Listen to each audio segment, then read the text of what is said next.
Okay, ये थोड़ी-सी अलग फीलिंग थी।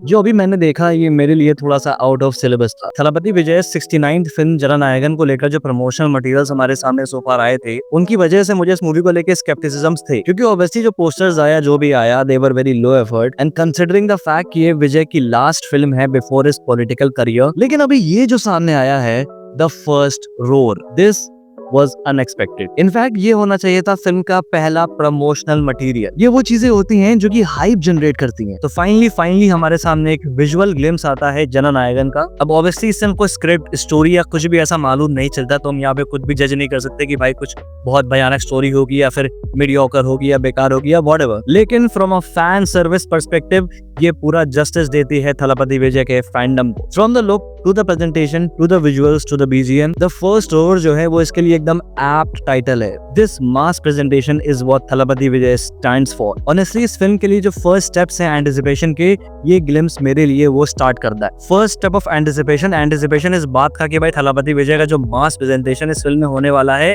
उसके बॉक्स पे एक लंबा टिक पड़ता है जो कि इस ग्लिम्स से साबित हो जाता है। तो ग्लिम्स शुरू होता है थलपति विजय की वॉइस के साथ, जहाँ पर ही सेज एन नेंजिल कुडियुरुक्कुम, जिसका मतलब होता है जो मेरे दिल में बसते हैं। ये लाइन थलपति विजय अपने रियल लाइफ में भी यूज करते हैं अपने फैंस को एड्रेस करने के लिए।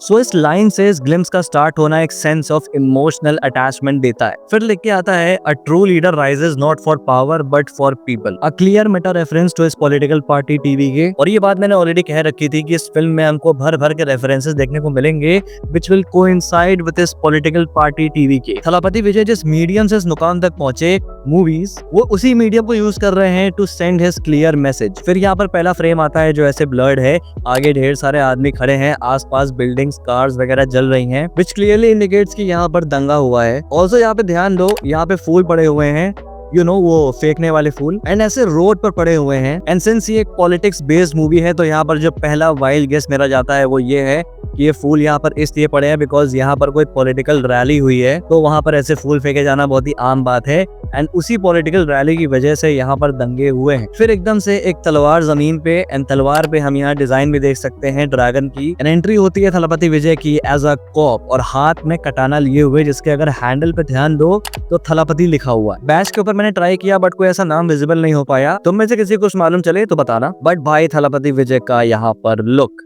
सीरियसली जैसा मैंने कहा था कि भाई फैन सर्विस के पॉइंट ऑफ व्यू से ये glimpse full marks. And Thalapathy Vijay का look is just as massy as it could get. Also notice कि थलपति विजय का जो ये वाला स्टाइल है, इस बार he is doing just the opposite of it. हाँ, चीक्स की बजाय सर पर है, एंड ऑपोजिट डायरेक्शन में सर को ट्विस्ट करना। एंड अभी इतना काफी नहीं था कि हमको अगला फ्रेम दिखाता है उनके हाथ में ब्लड। अगेन थलपति विजय का ये लुक अमेजिंग लग रहा है, प्योर मार्क्स। जैसा मैंने बताया यहाँ पे दंगा हो रहा है, तो Thalapathy Vijay being a cop is here to stop it, and इन गुंडों का काम तमाम। अब ये जो लुक है ये काइंड ऑफ एक सरप्राइज है, बिकॉज इससे पहले के प्रमोशनल मटेरियल में हम उन्हें ऐसे व्हाइट शर्ट में देख रहे थे and the poster screamed politics, but यहाँ पर थ्योरी वाला फील आ गया। तो इसी के ऊपर बात करते हैं उस सिनॉप्सिस के ऊपर जो कि इस फिल्म को लेके सामने आई थी, जो काइंड ऑफ एक काफी क्लोज सोर्स से आया है। तो जो फर्स्ट ड्राफ्ट या सिनॉप्सिस है जननायकन का, उसके अकॉर्डिंग ऐसा बताया जा रहा है कि इस फिल्म का जो स्ट्रक्चर है वो थलपति विजय की फिल्म थलाइवा से सिमिलर होने वाला है। जो फर्स्ट हाफ है वो एक out and out cop action film होगी, एंड देन जो सेकंड हाफ होगा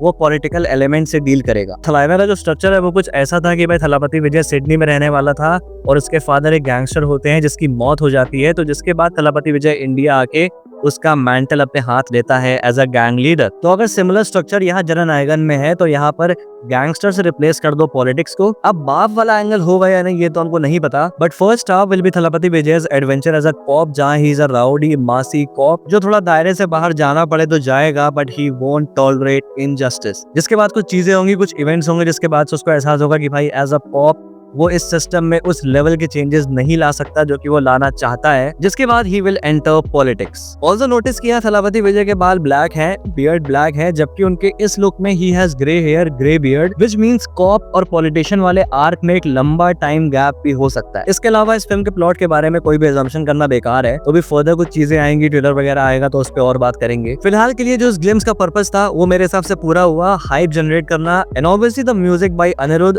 सही लगा मुझे, लुक एंड ऑल मुझे पसंद आया। इनफैक्ट इस लुक को देख के मेरा दिमाग काइंड ऑफ बदल गया कि भाई इस फिल्म को थेरी या मर्सल की तरह एक ऑल आउट मास फिल्म बना दो इंस्टेड ऑफ पॉलिटिकल, जो कि ऑब्वियसली ऐसा होने नहीं वाला। लुक तो अच्छा है, प्रेजेंटेशन तो अच्छा है, बाकी स्क्रिप्ट एंड स्टोरी के लिए let's hope for the best. बाकी ये थे मेरे थॉट्स इस ग्लिम्स पे, बाकी तुम बताओ तुम्हारे क्या थॉट्स हैं, और अगर ये वीडियो पसंद है तो लाइक कर देना, और अगर पहली बार यहाँ पे आए हो तो सब्सक्राइब करना मत भूलना ऐसी और वीडियोस के लिए। Till then, this is a pop culture nerd signing off. We'll see you guys in the next video and thanks for watching.